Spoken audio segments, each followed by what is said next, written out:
Alam nyo guys, ang mahal nitong Cherry Coffee.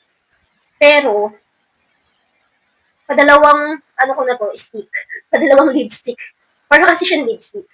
Bumibili pa rin ng e-abab kasi laking tulong po nito sa akin kapag nagbabiyahe ako dahil nakaka-relax po ito. Mahiluhin kasi ako sa biyahe and parang nasusuka ganun. Pero kapag inaamoy ko siya, nakakalma po ako.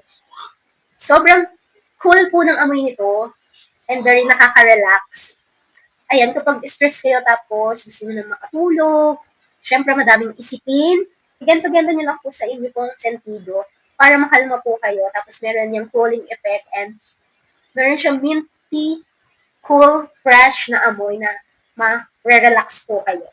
So, kaya kahit mahal to, napapa-check out ang e-abad.